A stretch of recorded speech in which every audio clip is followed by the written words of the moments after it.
आरपीपीएस educational point में कक्षा 12 के विद्यार्थियों का एक बार फिर से स्वागत है। आज हम पढ़ेंगे विलयन पाठ की चौथी वीडियो। इसके पहले के वीडियो में आप लोगों ने पढ़ा था विलयनों की सांद्रता व्यक्त करने की विधियां। तमाम विधियां भौतिक यूनिटों में और रासायनिक यूनिटों में आप लोगों ने पढ़ लिया था। मोलरता, मोललता, नॉर्मलता, मोल प्रभाज।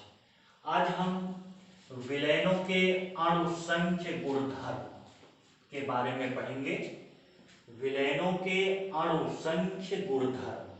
अणुसंख्य गुणधर्म का मतलब होता है किसी विलयन के वे गुण जो निश्चित आयतन या निश्चित भार के विलयन में विलेय के कणों की संख्या पर निर्भर करते हैं, अणुसंख्य गुणधर्म कहलाते हैं। विलयनों के ऐसे गुणधर्म जो विलयन के निश्चित आयतन में उपस्थित कणों की संख्या पर निर्भर करते हैं या विलेय के कणों की संख्या पर निर्भर करते हैं, अणुसंख्य गुणधर्म कहलाते हैं। कुछ अणुसंख्य गुणधर्म हैं जैसे परासरण दाब, जो आपके कोर्स में है। परासरण दाब। दूसरा है वाष्प दाब अवनमन। तीसरा हिमांक उन्नयन। चौथा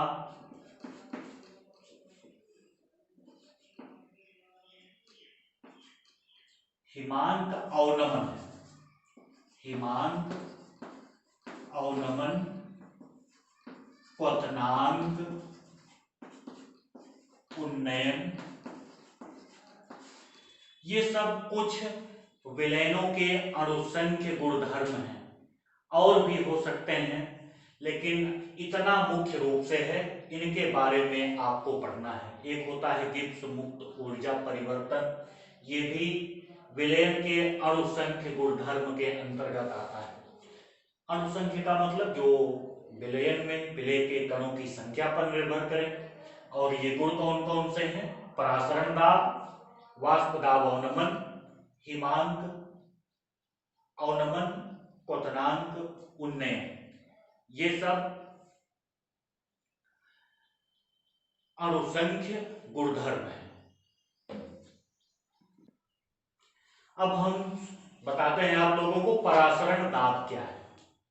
परासरण दाब का मतलब होता है विलायक के अणुओं का अर्धपारगम्य झिल्ली से होकर विलयन की ओर या तनु विलयन से सांद्र विलयन की ओर स्वतः प्रवाह परासरण कहलाता है। परासरण, परासरण का मतलब होता है विलायक के अणुओं का अर्धपारगम्य झिल्ली में से होकर शुद्ध विलायक से विलयन की ओर या तनु विलयन से सांद्र विलयन की ओर स्वतः प्रवाह परासरण कहलाता है। ये परासरण है। मान लेते हैं ये है, यहां पे हमने अर्धपारगम्य झिल्ली लगा दिया, सेमी परमिएबल मेम्ब्रेन्स। ये है अर्ध पारगम्य झिल्ली। ऊपर ये मान लेते हैं विलायक के अणु हैं और ये विलयन है नीचे। ये विलेय के कण, ये कण विलेय के हैं।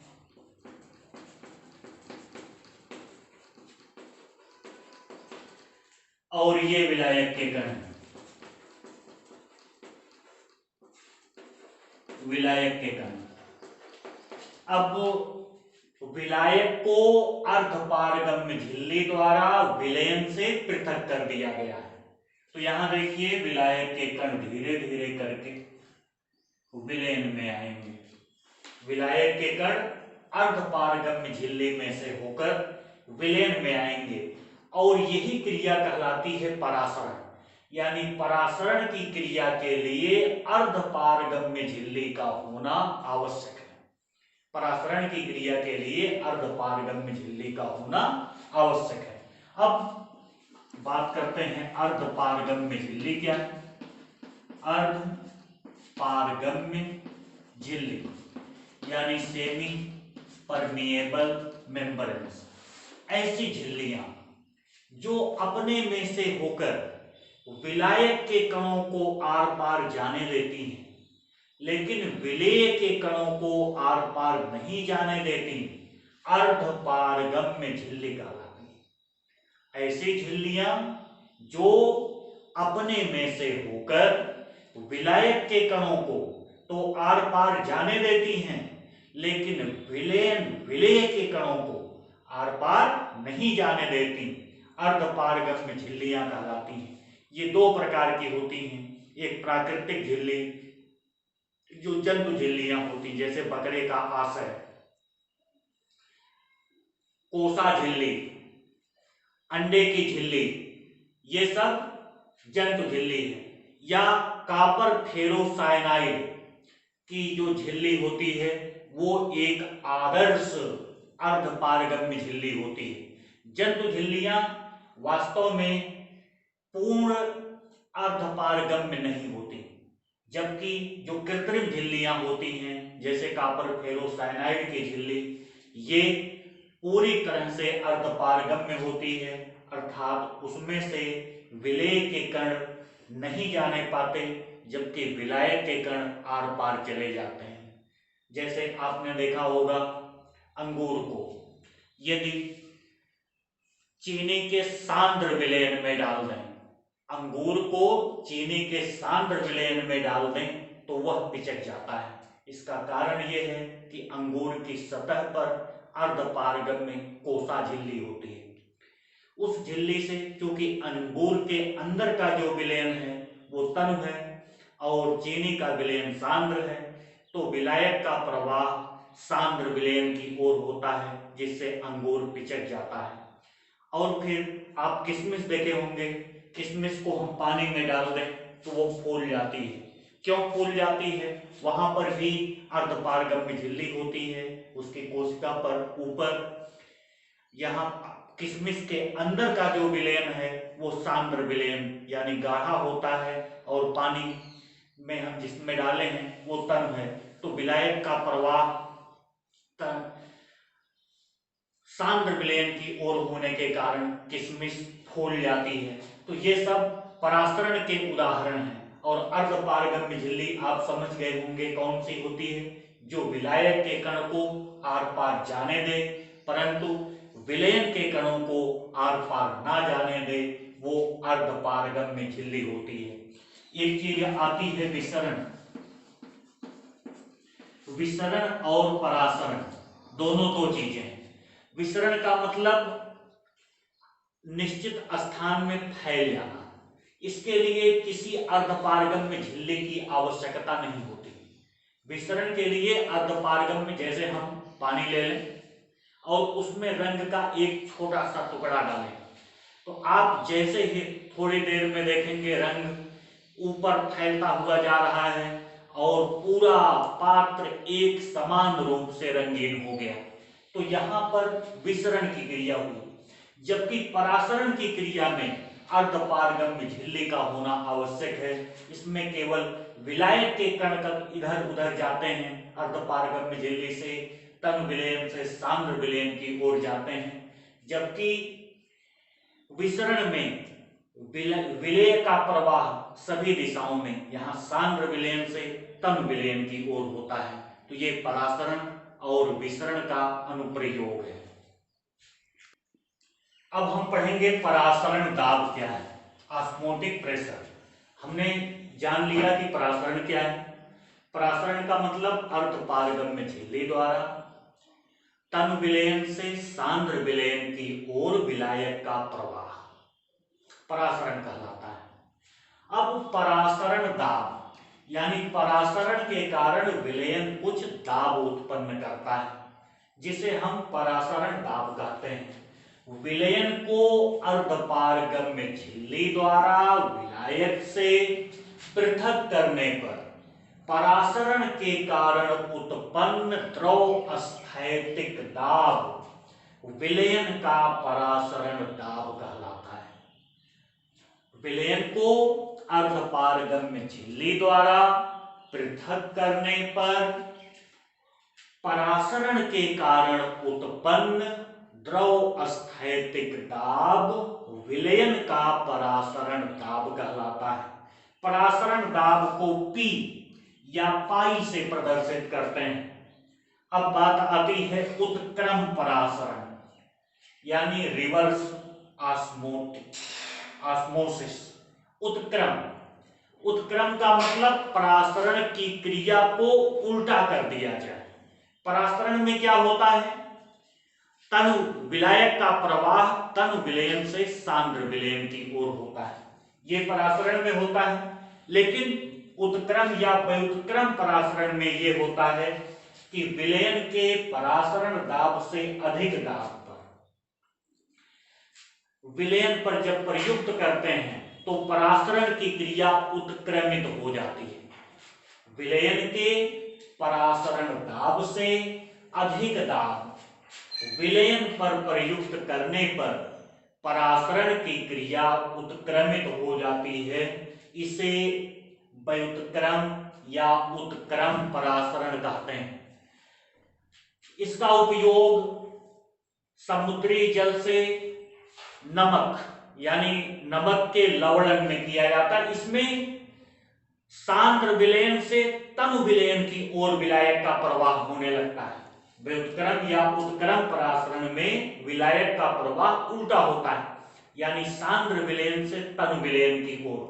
जल के शोधन में व्युत्क्रम परासरण का प्रयोग किया जाता है और इसमें करते क्या है? विलयन पर परासरण दाब से अधिक दाब लगा देते हैं। जब अधिक दाब लगा देंगे तो विलायक के कण विलयन में से निकलने लगेंगे। ये है उत्क्रम परासरण।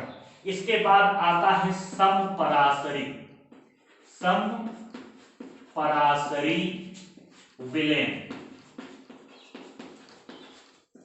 समपरासरी विलयन, सम माने समान, परासरी माने परासरण दाब वाला, आइसोटोनिक सॉल्यूशन कहते हैं। समपरासरी माने समान परासरण दाब वाला, यानी ऐसे दो विलयन या समान ताप पर जब दो विलयनों के परासरण दाब समान होते हैं तो उन्हें समपरासरी विलयन कहते हैं। समान ताप पर जब दो विलयनों के परासरण दाब समान होते हैं तो उन्हें समपरासरी विलयन कहते हैं। और दो समपरासरी विलयनों को अर्धपारगम्य झिल्ली द्वारा पृथक कर दें तो विलायक का प्रवाह किसी भी दिशा में नहीं होगा। क्यों नहीं होगा? क्योंकि दोनों के परासरण दाब समान है। समपरासरी माने समान ताप पर जब दो विलयनों के परासरण दाब समान होते हैं तो उन्हें समपरासरी विलयन कहते हैं। एक होता है अतिपरासरी विलयन। अतिपरासरी विलयन, अति माने अधिक, परासरी माने परासरण दाब वाला। अतिपरासरी माने अधिक परासरण दाब वाला विलयन, यानी समान ताप पर दो विलयनों में जब एक विलयन का परासरण दाब अधिक होता है तो उसे अतिपरासरी विलयन कहते हैं। अतिपरासरी का मतलब समान ताप पर जब दो विलयनों में एक विलयन का परासरण दाब अधिक होता है तो उसे अतिपरासरी विलयन कहते हैं। हाइपरटोनिक सॉल्यूशन अंग्रेजी में कहा जाता है। अतिपरासरी का मतलब हाइपरटोनिक सॉल्यूशन। और एक होता है अल्पपरासरी विलयन, यानी परासरण दाब के आधार पर दो विलयनों को समपरासरी, अतिपरासरी और अल्पपरासरी तीन भागों में बांट सकते हैं। अल्प पराशरी का मतलब समान ताप पर दो विलयनों में जिस विलयन का परासरण दाब कम होता है उसे अल्प पराशरी विलयन कहते हैं। तो आप समझ गए होंगे, अति पराशरी का मतलब समान ताप पर दो विलयनों में जिसका परासरण दाब अधिक होता है वो अति पराशरी। अल्प पराशरी विलयन समान ताप पर दो विलयनों में जिस विलयन का परासरण दाब कम होता है उसे अल्प पराशरी विलयन कहते हैं। और जब दो विलयनों को अर्धपारगम्य झिल्ली द्वारा पृथक कर देते हैं तो विलायक का प्रवाह हमेशा अल्प पराशरी विलयन से अति पराशरी विलयन की ओर होता है। अभी हमने उदाहरण बताया था कि किशमिश को पानी में डालें, किशमिश को हम पानी में डाल दें तो ये फूल जाती है। क्यों फूल जाती है?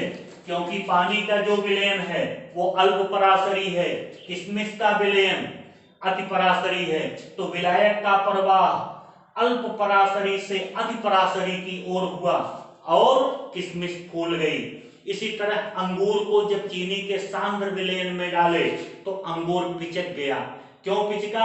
क्योंकि अंगूर का विलयन अल्प पराशरी था, चीनी का विलयन अति पराशरी था। तो विलायक का प्रवाह अल्प पराशरी से अति पराशरी की ओर हुआ तो अंगूर में से विलायक यानी जल के अणु बाहर निकल गए और वो पिचक गया। तो ये आप समझ गए होंगे समपराशरी, अति पराशरी और अल्प पराशरी विलयन। परासरण दाब के नियम। WFP फेफर नामक वैज्ञानिक ने परासरण दाब के आधार पर अनेक प्रयोग किया था।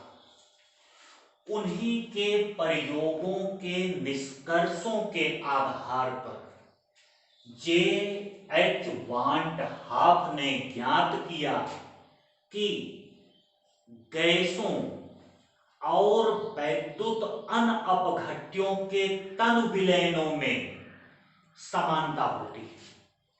यानी गैसों और विद्युत अनअपघट्यों के तन विलयनों के गुणों में समानता होती है। जैसे गैसों का गुण पिछली कक्षा में आपने पढ़ा होगा, बायल का नियम, चार्ल्स का नियम। तो उसी तरह वांट हाफ ने ज्ञात किया कि जिस प्रकार गैसें व्यवहार करती हैं उसी प्रकार का व्यवहार वैद्युत अनअपघट्य के तन विलयन करते हैं और उन्हीं नियमों को कहा गया परासरण दाब का नियम। परासरण दाब को हमने अभी बताया था P या पाई से प्रदर्शित करते हैं। तो परासरण दाब के नियम ये हैं। नंबर 1 बायल वांट हाफ नियम। बायल वांट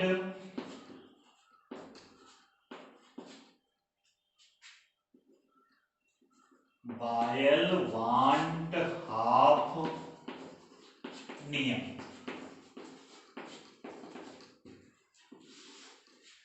बायल वांट हाफ नियम कहता है कि स्थिर ताप पर किसी विलयन का परासरण दाब विलयन की सांद्रता C के समानुपाती होता है। स्थिर ताप पर किसी विलयन का परासरण दाब P विलयन की सांद्रता C के समानुपाती होता है। तब जब ताप स्थिर हो, स्थिर ताप पर किसी विलयन का परासरण दाब P विलयन के सांद्रण C के समानुपाती होता है।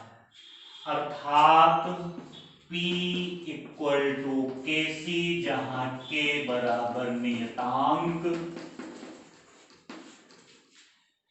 और अगर हम सांद्रण को 1 मोल मान लें, 1 मोल प्रति लीटर मान लें हम, तो हो जाएगा P equal to K upon V, यानी मोल प्रति लीटर को ही हम सी कहते हैं सांद्रता।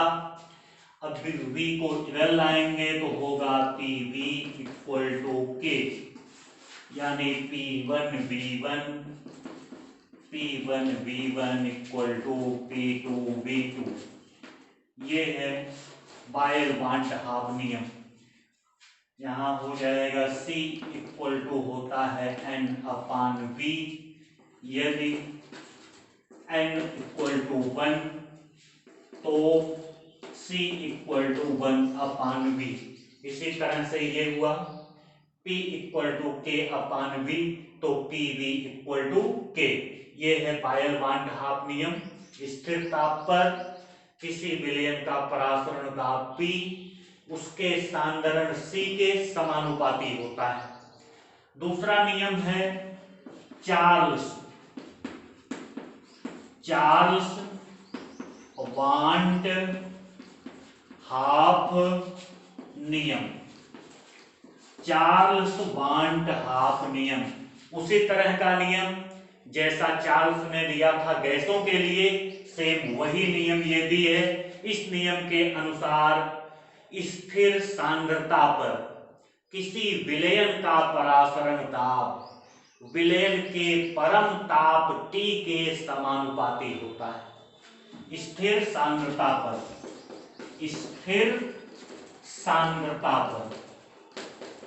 किसी विलयन का परासरण दाब P उसके परम ताप T के समानुपाती होता है, अर्थात P प्रोपोर्शनल T या P equal to KT। K equal to नियतांक, K एक नियतांक है तो T को इधर लाएंगे तो होगा P1 P/T equal to K। ये है चार्ल्स वांट हाफ नियम। तो बायल-वांट-हाफ नियम P प्रोपोर्शनल C और चार्ल्स वांट हाफ नियम P प्रोपोर्शनल T। तनु विलयनों के लिए वांट हाफ समीकरण, जिसे हम विलयन समीकरण भी कह सकते हैं।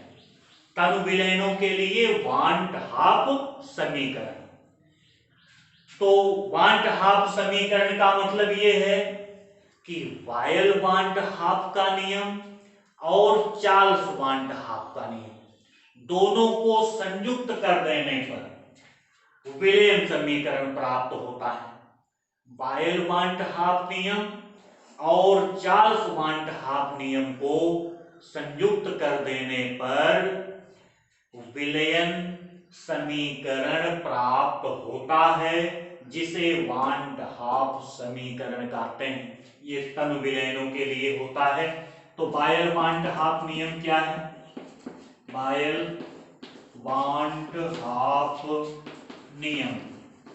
बायल-वांट हाफ नियम कहता है P प्रोपोर्शनल 1/V, या हम कह सकते हैं P प्रोपोर्शनल C। ये मान लेते हैं नंबर 1, ये स्थिर ताप पर।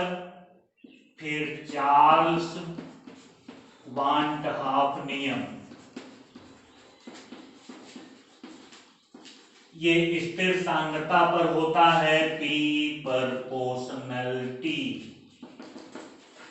स्थिर सांद्रता पर किसी विलयन का परासरण दाब उसके परम ताप के समानुपाती होता है, चार्ल्स का नियम या चार्ल्स वांट हाफ नियम। बायल-वांट हाफ नियम का मतलब स्थिर ताप पर किसी विलयन का परासरण दाब उसकी सांद्रता के समानुपाती होता है। अब समीकरण 1 और 2 से 1 व 2 को संयुक्त कर दीजिए। संयुक्त करने पर 1 और 2 को जब संयुक्त करेंगे तो हो जाएगा P proportional T/V। P proportional T/V, या फिर V को इधर लाएं तो PV प्रोपोर्शनल को खत्म करेंगे तो एक नियतांक आएगा RT। PV equal to RT, जहां R बराबर विलयन स्थिरांक आर क्या है? विलयन स्थिरांक पीवी बराबर आर टी। ये विलयन समीकरण है, यही है विलयन समीकरण। लेकिन जब विलेय के मोलों की संख्या 1 हो, यदि विलेय के मोलों की संख्या, विलेय के मोलों की संख्या n हो, तो n हो जाएगी तो हो जाएगा PV equal to n R T.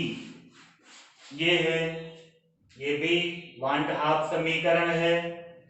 या फिर अगर हम v को उधर ले जाएं तो हो जाएगा n upon V R T, या p equal to C R T. तो ये सब विलयन समीकरण है। pv equal to R T, pv equal to n R T, या p equal to C R T. p की जगह पर कहीं कहीं पाई का प्रयोग किया जा सकता है। और p क्या है? परासरण दाब, c विलयन की सांद्रता मोल प्रति लीटर में, r विलयन स्थिरांक जिसका मान होता है, r का मान 0.0821, 0.0821 लीटर वायुमंडल प्रति केल्विन प्रति मोल, ये r का मान होता है। तो इसे आप याद कर लेंगे और यही है विलयन समीकरण। विलयनों के 1/2 समीकरण की सीमा। पहली 1/2 समीकरण अवाष्पशील वैद्युत अनअपघट्यों के तन विलयनों पर लागू होता है। पहला 1/2 समीकरण या विलयन समीकरण तनु विलयनों अवाष्पशील वैद्युत अपघट्यों के तनु विलयनों वैद्युत अनअपघट्यों के तनु विलयनों पर लागू होता है।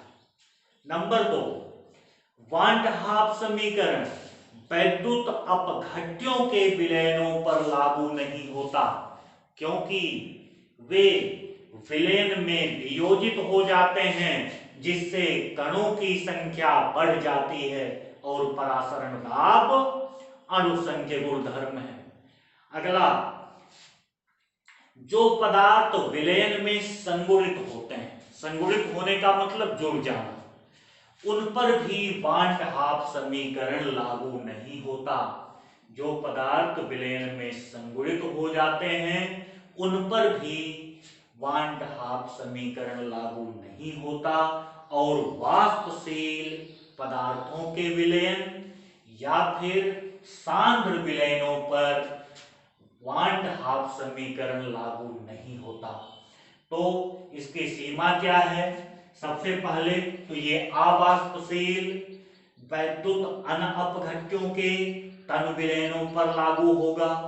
दूसरा, सांद्र विलयनों पर या अवाष्पशील या सांद्र विलयनों पर या वाष्पशील विलयनों पर यह नियम लागू नहीं होगा। यह विद्युत अपघट्यों के विलयनों पर नियम लागू नहीं होगा, क्योंकि विलयन में उनका वियोजन होता है, कणों की संख्या बढ़ जाती है। और जो पदार्थ विलयन में संगुणित होते हैं उन पर भी यह नियम लागू नहीं होता। अब अनुप्रयोग, क्या प्रयोग करते हैं हम 1/2 समीकरण का? पहला, परासरण दाब ज्ञात करने में, परासरण दाब ज्ञात करने में कोई पूछे किसका परासरण दाब ज्ञात करने में, तो आप बताएंगे अवाष्पशील वैद्युत अनअपघट्यों के तनु विलयनों का परासरण दाब ज्ञात करने में।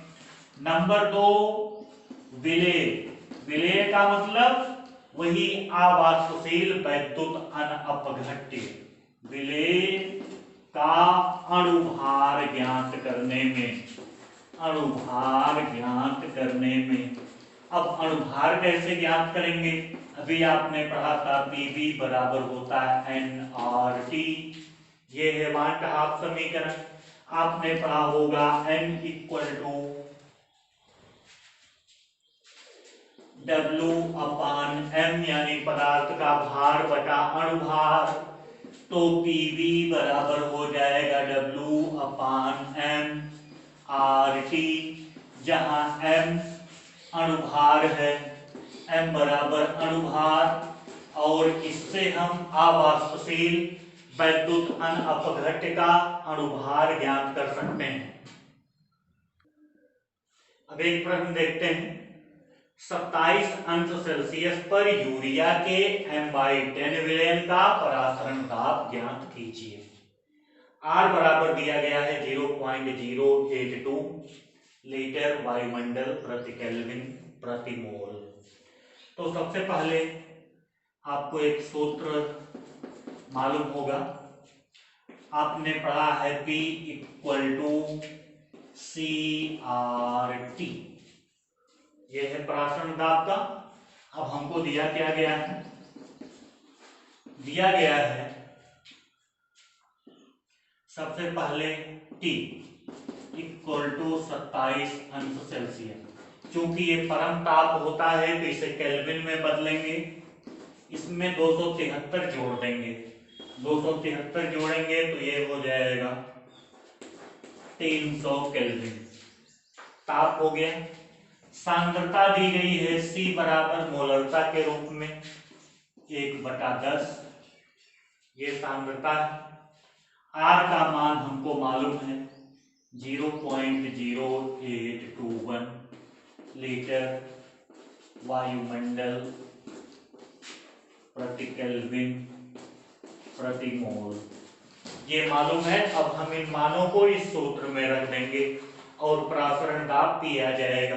तो P इक्वल टू, मान रखिए C का मान 1/10 गुणे R का मान 0.082 गुणे T का मान 300। ये एक जीरो से एक जीरो कैंसिल, 3 से गुणा कर देंगे, 3 दूनी 6, 8 त्रिक 24,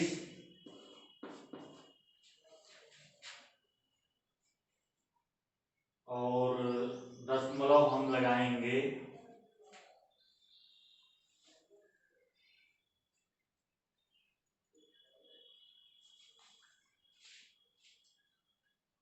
1 जीरो और बढ़ा दें, दशमलव लगा देंगे 1 2,